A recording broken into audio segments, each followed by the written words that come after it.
মুহূর্তে আবুধাবিতে আছেন সহকর্মী সাব্বির মিথুন। ম্যাচের সবশেষ খবর জানবো তার কাছ থেকে, যাব তার কাছে।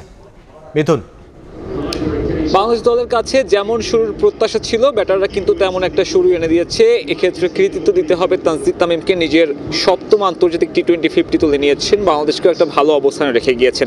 অন্যান্য ব্যাটাররাও ভাবে না পারলেও তানজিদ তামিমের সেই ব্যাটে চড়ে বাংলাদেশের রান রেট কিন্তু এখনও 8-এর উপরে আছে। টসের সময় লিটন কুমার দাস দলের কাছে প্রত্যাশা করেছিল অন্তত 160 এই উইকেটে।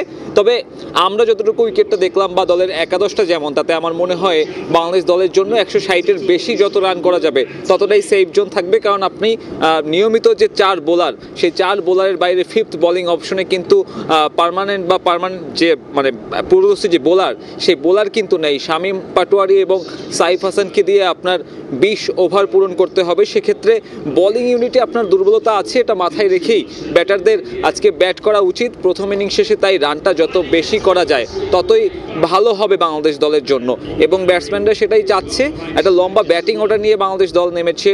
নুরুল হাসান সোহানকে রাখা হয়েছে, সাইফকে রাখা হয়েছে, এবং তারা যদি বাংলাদেশ দলকে ওই একটা প্রত্যাশা মাফিক 160-এর বেশি একটা ভালো টোটাল এনে দিতে পারে, বাংলাদেশ দলের জন্য কিন্তু প্রথম ইনিংস শেষে কাজটা ঠিকঠাক হয়ে যাবে। এবং রান রেটের হিসাবটা যেহেতু মাথায় আছে, সেহেতু আফগানিস্তানকে শুধু হারালেই চলবে না।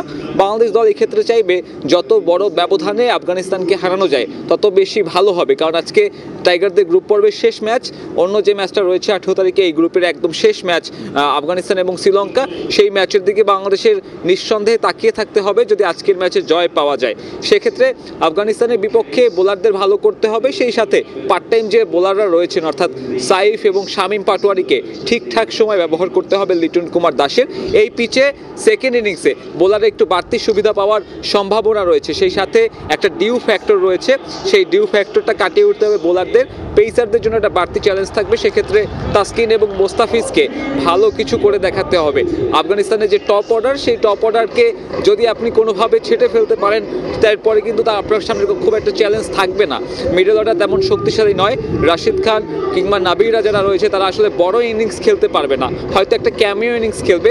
তবে বোলারদের সামনে চ্যালেঞ্জটা থাকবে তাদের যে টপ অর্ডার রয়েছে, অর্থাৎ ওপেনিং পার্টনারশিপ আতিকুল্লাহ আতল বিশেষ করে, যিনি লাস্ট ম্যাচেও বেশ ভালো করেছেন, এদেরকে যত দ্রুত সময় সম্ভব প্যাভিলিয়নে পাঠানো গেলে বাংলাদেশ দলের জন্য ম্যাচ জেতাটা ততটাই সহজ হয়ে যাবে। এবং বাংলাদেশ দল চাইবে আফগানিস্তানকে হারিয়ে নিজেদের সুপার 4-এর যে সমীকরণটা রয়েছে, সেই সমীকরণের দৌড়ে বেশ ভালোভাবে টিকে থাকতে। আমার কাছে বাংলাদেশ ম্যাচ নিয়ে এখন পর্যন্ত জায়েদ স্টেডিয়াম থেকে এই ছিল সবশেষ।